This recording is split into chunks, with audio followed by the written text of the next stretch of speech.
तो good morning everyone. कैसे हैं आप? बढ़िया हैं। देखिए, कल हमने पेपर टू अपना स्टार्ट किया था। और पेपर टू जो है that is business law and BCR, business correspondent reporting. ये मई 2023 के लिए बैच चल रहा है, क्योंकि उम्मीद है कि नवंबर 2023 में आपका सिलेबस चेंज भी हो सकता है। तो चेंज होने में एज सच ऐसा कुछ नहीं है कि बहुत कुछ ये सारी चीज़ें बदल जाएंगी। जो प्रपोजल है वो ये है कि इंग्लिश हट जाएगी आपकी। जो अकाउंट जो आपका लो है वो तो यही रहेगा, मतलब लो का पार्ट यही काम आ जाएगा। जो इंग्लिश है वो हट जाएगी, और इंग्लिश हटने के एवज में हो सकता है कि कुछ लो का पार्ट वो एडिशनल जोड़ दें। तो अगर करना भी पड़ा नवंबर 2023 के लिए, तो आपको जो लो का एडिशनल पार्ट होगा वो करना पड़ेगा। अदरवाइज सब चीज़ें यही रहेंगी, अकाउंट्स यही रहेगी, जो आपकी स्टैटिस्टिक्स रीजनिंग है वो सब यही रहेगी, सब कुछ यही रहेगा आपका। क्लियर होगी बातें? तो फिलहाल हम बात करते हैं मई 2023 की। जो बैच चालू किया है हमने, पेपर टू हमने स्टार्ट किया था। और जैसे मैंने एक सीक्वेंस बताई थी कल आपको, कि सबसे पहले हम इसमें इंडियन पार्टनरशिप एक्ट स्टार्ट करेंगे। लेकिन इंडियन पार्टनरशिप एक्ट स्टार्ट करने से पहले शू की एक दो ओरिएंटेशन क्लास में इंडियन कॉन्ट्रैक्ट एक्ट की लेना चाहता हूँ मैं। बिकॉज पार्टनरशिप हुआ या सेल्स ऑफ गुड्स एक्ट हुआ, वो सब इंडियन कॉन्ट्रैक्ट एक्ट का ही पार्ट रहेगी। तो बेसिक बातें आपको इंडियन कॉन्ट्रैक्ट एक्ट की मालूम जरूर होनी चाहिए पार्टनरशिप पढ़ने से पहले। तो सीक्वेंस जो रहेगी वह इंडियन पार्टनरशिप एक्ट की रहेगी, उसके बाद कॉन्ट्रैक्ट एक्ट या सेल्स ऑफ गुड्स एक्ट हम लोग ले लेंगे, और चौथे नंबर पर कंपनी एक्ट लेंगे, और लास्ट में हम लोग लेंगे limited liability partnership act 2008। Clear होगी बात ये? कल हम लोगों ने चर्चा की थी व्हाट इज ए कॉन्ट्रैक्ट। इसकी बहुत ज़्यादा जरूरत पड़ने वाली है आपको कि कॉन्ट्रैक्ट क्या है। तो जैसा कि कल की क्लास में आपको समझाया गया था कि कॉन्ट्रैक्ट एक एग्रीमेंट है, और एक ऐसा एग्रीमेंट है विच इज़ एनफोर्सेबल बाय लो, जैसा कि आपको स्क्रीन पर दिखलाई भी दे रहा होगा। तो एक agreement which is enforceable by law. जो कल की क्लास में नहीं आए थे वो इसे नोट डाउन साथ के साथ कर लीजिएगा। अदरवाइज आपके ऐप पर भी क्लासेज डल चुकी हैं, जो लोग लाइव क्लासेज ले रहे हैं तो उन्हें भी मैं बता दूं जो आज ही जुड़े हैं कि अगर किसी वजह से आप फेस टू फेस क्लास में नहीं आ पाते हैं, तो उस केस में आप घर बैठे बैठे लाइव क्लास भी ले सकते हैं। और अगर किसी वजह से लाइव क्लास भी इस समय पॉसिबल नहीं है आपके लिए, तो इसी का वर्जन जो रिकॉर्ड होती है हमारी क्लास, वो आपको आपके मोबाइल ऐप पर, जो हम लोग बिल्कुल सेव क्लासेस बिल्कुल फ्री ऑफ कॉस्ट आपको बना के देता है, तो मोबाइल ऐप पर भी आपकी जो क्लासेज हैं वो विद इन 2 आवर्स 3 आवर्स या इवनिंग तक आप मान लीजिए वो डाल दी जाती हैं। और उन रिकॉर्डेड क्लासेस से भी आप फिर ये जो छूटा हुआ लेक्चर है वो लोग कर सकते हैं। और रिकॉर्डेड क्लास बच्चों को मन में ये आती है कि सर वो 1 व्यू है, 2 व्यू है, कितने व्यूज़ हैं? वो अनलिमिटेड व्यूज़ रहेंगे आपके, कितनी बार भी आप उसे देख सकते हैं और रिवाइज कर सकते हैं। तो कॉन्ट्रैक्ट क्या था? Agreement which is enforceable by law. अब नाउ द क्वेश्चन अराइजेज कि sir what is enforceable by law. Enforceable by law किसे कहते हैं? रवि, आप पहले समझ ही लीजिए, उतारने का काम तो फिर मैं बाद में कह दूंगा आपको, है ना? बिकॉज आपके पास रिकॉर्डेड क्लास भी होगी तो वहाँ से भी आप उतार सकते हो, कहीं कॉन्सेप्ट ना छूट जाए आपका। तो एनफोर्सेबल बाय लॉ का मतलब क्या है? एनफोर्सेबल बाय लॉ का मतलब है कि जिसकी सुनवाई कोर्ट में की जा सके। हर चीज़, हर लड़ाई झगड़ा, हर डिस्प्यूट कोर्ट में सुनवाई नहीं की जा सकती है। ऐसा नहीं है कि दो दोस्तों में आपस में किसी बात को लेकर डिस्प्यूट हुआ, घर में पापा मम्मी को लेके बच्चों के बीच में कोई डिस्प्यूट हुआ, और आप कोर्ट के पास जाते हैं कि जी ये डिस्प्यूट को सुलझाने के लिए कोई आदेश पारित कीजिए, तो ऐसा नहीं होता है। तो जिन चीज़ों को भी, जिन लड़ाई झगड़ों को, जिन आपत्तियों को, जिन डिस्प्यूट को आप कोर्ट के माध्यम से सुलझा सकें, एनफोर्सेबल बाय लॉ, यहाँ पर लॉ का बेसिकली मतलब है कोर्ट, कचहरी, है ना? तो जिन चीज़ों को आप कोर्ट के माध्यम से सुलझा सकते हैं, जो कोर्ट के माध्यम से आपके ऊपर लागू की जा सकती है, कोर्ट के माध्यम से। कोर्ट हर चीज़ को लागू नहीं करवा सकता, कोर्ट के माध्यम से जिन चीज़ों को आपके ऊपर बाध्यता राइट की जा सकती है, तो वो चीज़ें होती हैं एनफोर्सेबल बाय लॉ। अब ये कैसे याद हो सर, लिस्ट कैसे बने हमारी कि क्या चीज़ एनफोर्सेबल बाय लॉ है, क्या चीज़ एनफोर्सेबल बाय लॉ नहीं। एक क्वेश्चन ये भी राइज होता है। तो इसके लिए कुछ सामान्य से सिद्धांत आपको बताए गए हैं कि हर वो एग्रीमेंट, हर वो समझौता जिसमें पार्टी के बीच में intention to create legal relationship होती है। क्या होती है? Intention to create legal relationship. Intention अगर बोलें तो इसका मतलब क्या है, मन में आपके क्या चल रहा है। इंटेंशन क्या होता है कि आपकी जो सोच है, जो आपके थॉट्स हैं, क्या पार्टियों के बीच के जो थॉट्स हैं वो एक कानूनी रिश्ता कायम करने के लिए है। अगर वो कानूनी रिश्ता कायम करने के लिए है तो इसका मतलब माना जाएगा कि that is intention to create legal relationship. अब मुझे ये बताइए कि sir intention to create legal relationship का पता कैसे लगेगा? ये तो बड़ा मुश्किल होता है इस बात को जानना समझना कि इंटेंशन क्या है क्या नहीं है। ये तो बड़ा मुश्किल है। आपके मन में रवि क्या चल रहा है मुझे क्या पता, रोजी साहब के मन में क्या चल रहा है सर मुझे क्या पता। ठीक है ना? तो ये तो बड़ा मुश्किल है।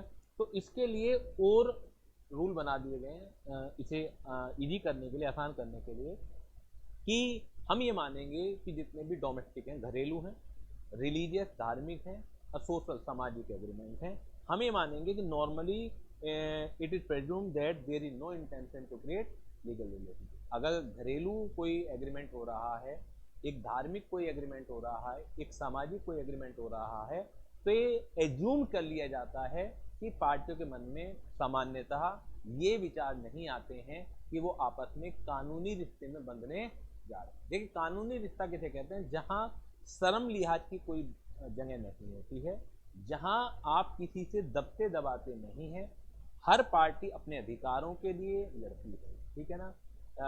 कि मेरा अधिकार क्या है। लेकिन जहाँ लीगल रिलेशनशिप का अभाव रहता है, वहाँ सामान्यता क्या होता है, आपका अधिकारों की बात ना करके कहीं शर्म भी होती है। कई बार आप क्या होता है, दूसरा आदमी गलत भी है लेकिन तब भी आप उसके ऊपर एक्शन नहीं लेते हैं। एक फादर ने अपने बच्चे से कहा कि अगर तुमने ये एग्ज़ाम पास कर लिया तो मैं तुम्हें iPhone 14 दिलवाऊंगा। बाद में वो नहीं दिलवा पाए, उनकी आर्थिक स्थिति इस तरह की नहीं थी कि वो दिलवा पाएँ। तो क्या बेटी फादर के ऊपर मुकदमा कर सकती है? नहीं कर सकती है।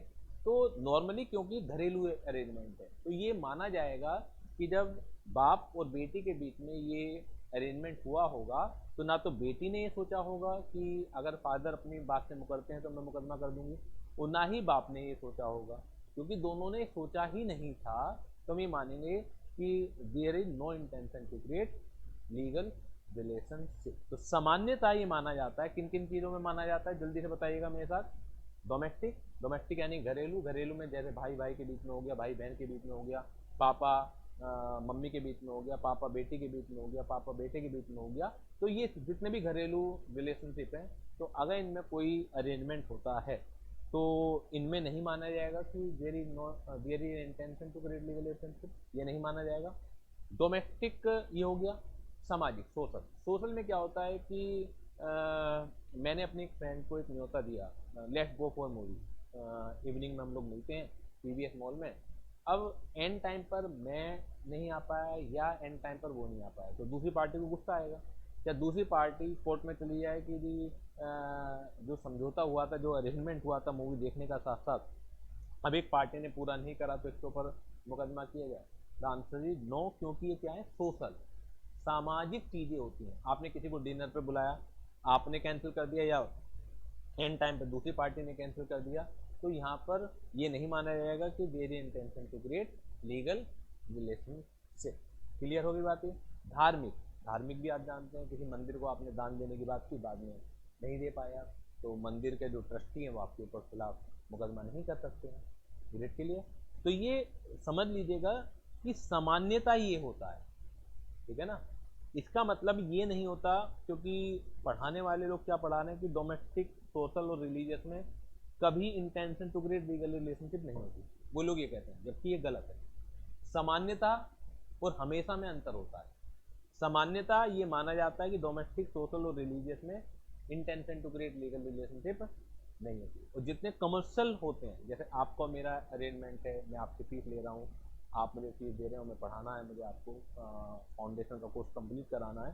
तो यहाँ पर क्या होता है कि माना जाता है कि intention to create legal relationship है, क्योंकि कमर्शियल अरेंजमेंट है। कल को मैं अपने लाइबिलिटीज को पूरा नहीं कर पाया या आप अपनी लाइबिलिटीज को पूरा नहीं कर पाए, मेरी लाइबिलिटीज है मुझे कोर्स पूरा कराना, आपकी लाइबिलिटीज है आपको समय पर फीस देनी है, तो दूसरी पार्टी क्या कर सकती है, कोर्ट ऑफ लॉ में इस चीज को ले जा सकती है। कोर्ट फिर आदेश देगी कि आप अपनी लाइबिलिटी को पूरा कीजिए। अगर आप फीस नहीं दे पाते हैं, मैं कोर्ट में जाऊंगा, कोर्ट आपको मतलब आदेश देगी, एक ऑर्डर पास करेगी कि आप सेव क्लासेस की फीस को जमा कीजिए। और मैं अगर कोर्स पूरा नहीं करा पा रहा हूँ तो आप कोर्ट में जा सकते हैं, तो कोर्ट मुझे आदेश देगी, अदरवाइज जुर्माना मेरे ऊपर लगाया जाएगा। तो ये कमर्शियल अरेंजमेंट है। समझ आ गई बात बेटा? कोई भी डाउट हो तो इसमें बता दीजिए। सोनी, आपको भी क्लियर हो गया बेटा?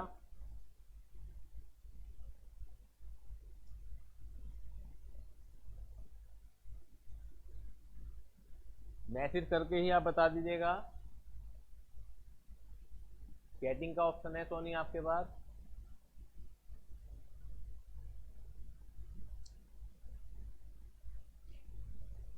This is clear to all of you? चलिए, आई थिंक सभी बच्चों को क्लियर है ये। यस।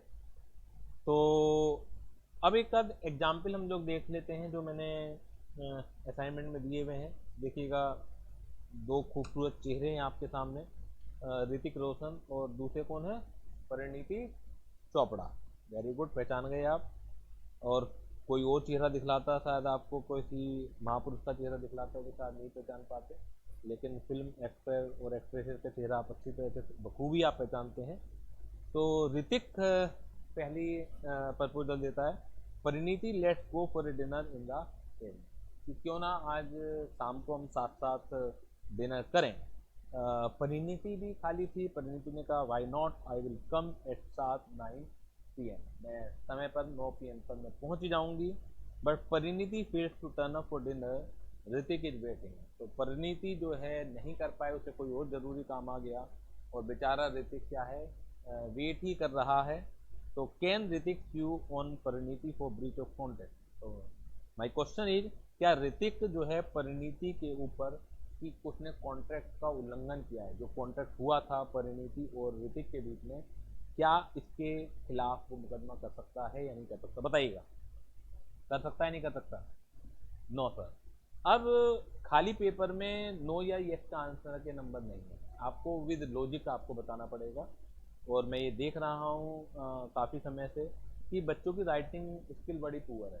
और क्योंकि लो का पेपर वैसे भी सब्जेक्टिव ऑब्जेक्टिव है नहीं, ऑब्जेक्टिव होता तो यस और नो से काम चल जाता आपका। लेकिन आप इस बात को समझाएंगे कैसे? खाली ये नहीं है कि Hrithik can not sue Parineeti, ठीक है ना, क्यों स्यू नहीं कर सकता, ऐसा क्या कारण है कि वो स्यू नहीं कर सकता, तो पूरा आप समझाएंगे। तो लिख लेते हैं इसमें, देखिएगा आंसर में दो तरीके हैं इसके, धीरे धीरे करके अलग अलग डिफरेंट डिफरेंट तरीके से हम बात करेंगे। सबसे पहला तो ये है कि सबसे पहले आपने आंसर लिख दिया फिर लॉजिक लिखा, ठीक है ना। या दूसरा तरीका ये भी है कि आंसर लास्ट में, पहले आप लॉजिक बताएंगे, ठीक है ना। आंसर तो क्या है कि Hrithik can not sue Parineeti for breach of contract. तो this is the final answer. लेकिन ये जो फाइनल आंसर पर आप पहुंचे हैं, जो कंक्लूजन पर पहुंचे हैं, वो क्यों पहुंचे हैं आप, उसका एक रीजन तो होगा ना आपके पास, तो वो रीजन हम बात कर रहे हैं, तो समझिएगा।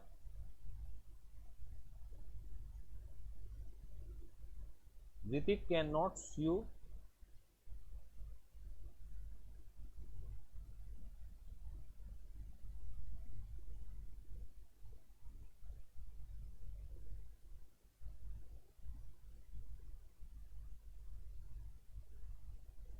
Parineeti, Hrithik can not sue Parineeti for breach of contract.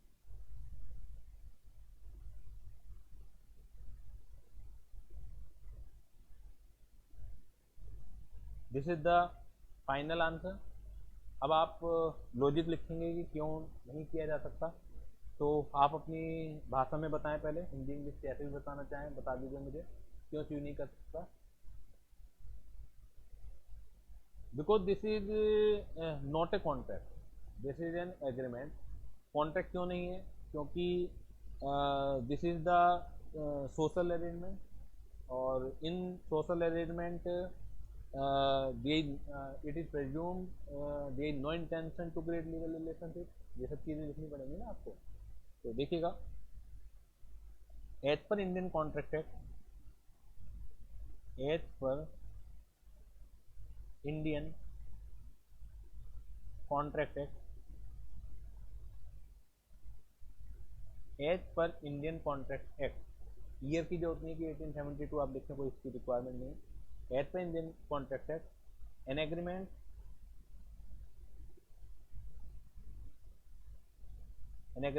enforceable by law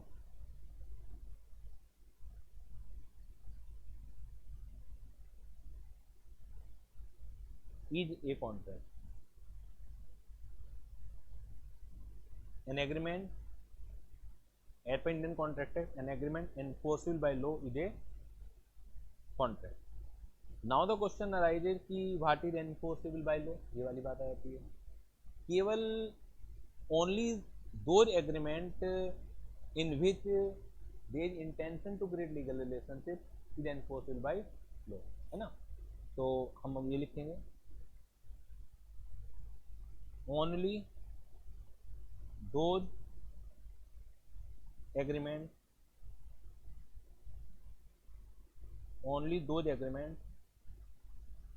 in which there is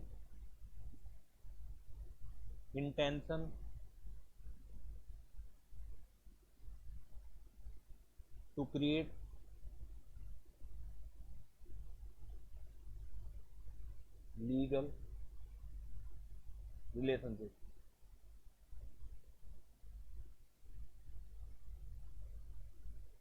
only those agreement in which there is intention to create legal relationship is only those agreement in which there is intention to create legal relationship is treated as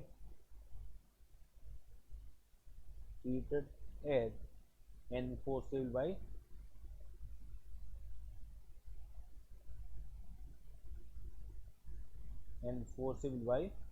law.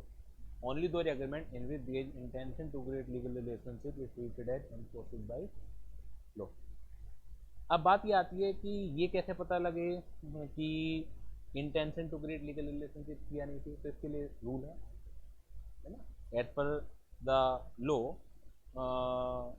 Social agreement, domestic और आपका religious, it is presumed there is no intention to create legal relationship. In social comma domestic comma religious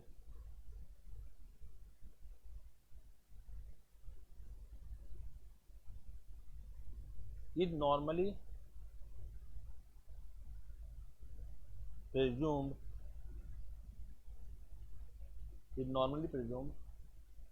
in social, domestic, religious is normally presumed that there is no intention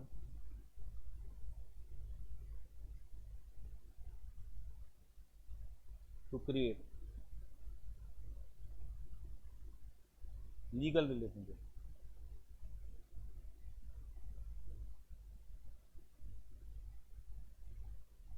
In social, domestic, religious is normally presumed that there is no intention to create legal relationship. अब पूरा, अब आप अपने question को इससे जोड़ेंगे, क्योंकि ऋतिक और परिणीति के बीच में जो एग्रीमेंट है it is A social agreement, ठीक है ना। In given question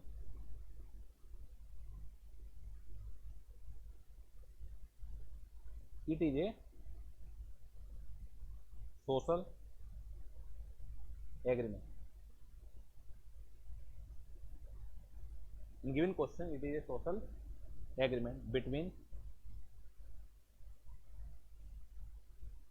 Ritik and Parniti. So this is not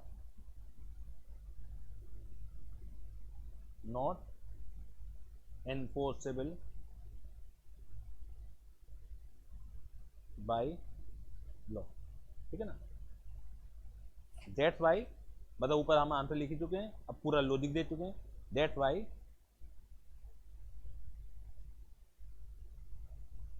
Hrithik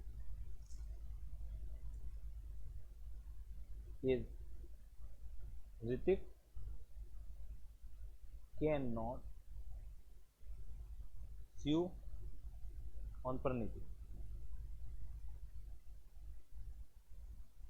ये इतना आंसर आपको लिखना ही पड़ेगा, और जितना आप लिखेंगे उतना आपकी राइटिंग स्किल मजबूत होती है। राइटिंग स्किल बहुत इंपॉर्टेंट है।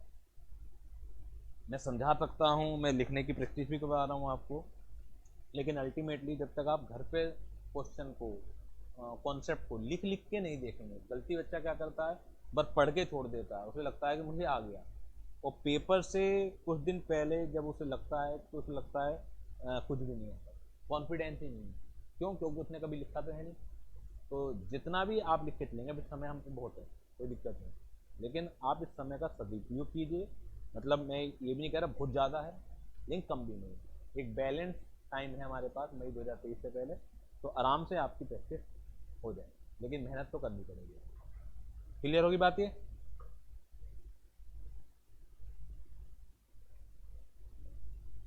अब एक दो चेहरे और, इन्हें भी आप पहचानते ही होंगे, पहचानते नहीं पहचानते? सलमान और रणवीर। तो Salman offer to sell his car for ₹10 lakh to Ranveer. Salman एक अपनी पुरानी कार रणवीर को बेचने के लिए ऑफर देता है। आपस में फिल्म इंडस्ट्री में दोस्त भी रहे होंगे। तो Ranveer accept this offer. This offer after acceptance become promise, and his promise is treated as an agreement between Salman and Ranveer. ठीक है ना, क्योंकि जो कॉन्ट्रैक्ट एक्ट को मैंने डिफाइन किया था, तो आप देखिएगा, an agreement enforceable by law. Enforceable by law आपको पता लगी गया है कि क्या होता है, ये तो पूरी तरह अच्छी तरह समझा चुका हूँ। एग्रीमेंट क्या है? Promise plus consideration. ये अभी हम विस्तार से चर्चा करेंगे जब हम कॉन्ट्रैक्ट एक्ट को पढ़ेंगे। अभी तो केवल मैंने 2 क्लासेज, मैंने ओरिएंटेशन क्लासेज की, मुझे आपको वो कराना है, पार्टनरशिप कराना है, सेल नेगोशिएट कराना, तो वहाँ दिक्कत ना आए, कि आप थोड़ा सा समझ जाएं कि बेसिकली क्या होता है कॉन्ट्रैक्ट। तो इसके लिए मैंने चर्चा में लिया है इस चीज़ को, बाकी विस्तार से हम बाद में करेंगे। अब प्रॉमिस क्या है? Offer plus acceptance. मतलब एक आदमी ने पहले कुछ प्रस्ताव रखा, उसे ऑफर कहते हैं। अभी नॉन टेक्निकल बता रहा हूँ, टेक्निकल का मतलब क्या होता है, जब हम ऑफर की कंडीशन पढ़ेंगे। और एक्सेप्टेंस, दूसरे आदमी ने उसको स्वीकार कर लिया, तो एक आदमी ने प्रस्ताव दिया, दूसरे आदमी ने उसको स्वीकार कर लिया, इसे प्रॉमिस कहते हैं। अगर प्रॉमिस में दोनों के लिए कंसिडरेशन है, यानी कि कुछ ना कुछ दोनों को फायदा हो रहा है, तो यहाँ पर सलमान जो है 10 लाख रुपए में अपनी गाड़ी बेचने की बात कर रहा है, रणवीर एक्सेप्ट कर लेता है। जो सलमान ने ऑफर दिया, रणवीर ने एक्सेप्ट कर लिया, प्रॉमिस हो गया। अब प्रॉमिस में क्योंकि दोनों के लिए क्या है, कंसिडरेशन है, सलमान को 10 लाख रुपए मिल रहे हैं, रणवीर को कार मिल रही है, तो ये क्या हो जाएगा, बेसिकली एक एग्रीमेंट हो जाएगा। अब क्योंकि ये कमर्शियल है, क्या इसे सोशल कहोगे, क्या इसे डोमेस्टिक कहोगे, क्या इसे रिलीजियस कहोगे? क्योंकि ये कमर्शियल एग्रीमेंट है, एक बिजनेस एग्रीमेंट है, तो ये एनफोर्सड बाय लॉ भी होगा। तो if any party wants to cancel the contract, कल को सलमान का मन करा कि जी मैं अपनी गाड़ी नहीं बेचना चाहता, दुनिया क्या कहेगी कि ऐसी कमी आ गई क्या कि उसे 10 लाख रुपए में अपनी गाड़ी बेचनी पड़ गई। और रणवीर के पीछे आलिया भट्ट पड़ गई कि तुम पे ऐसी कमी आ गई क्या, तुम पुरानी गाड़ी खरीदोगे, नई गाड़ी क्यों नहीं खरीद सकते? इज्जत का सवाल है। तो कोई भी अगर पीछे हटता है तो other party can sue because it is a commercial problem. तो दूसरी पार्टी क्या कर सकती है, मुकदमा कर सकती है, क्योंकि ये एक कमर्शियल अरेंजमेंट की कैटेगरी में आता है। जल्दी से बताइए, कोई डाउट हो तो ये मैंने आपको करा दिया है, ठीक है ना। तो आज की क्लास को हम यहीं पर समाप्त करते हैं। नेक्स्ट क्लास से हम लोग इंडियन पार्टनरशिप एक्ट स्टार्ट करेंगे, उसे कंप्लीट करेंगे, ठीक है ना। उसके बाद फिर सेल्स ऑफ गुड्स एक्ट करेंगे, फिर हम इंडियन कॉन्ट्रैक्ट एक्ट करेंगे। तो ये हमारा एक क्रम रहेगा, लेकिन सबसे पहले हम करेंगे इंडियन पार्टनरशिप एक्ट। तो थैंक यू वेरी मच।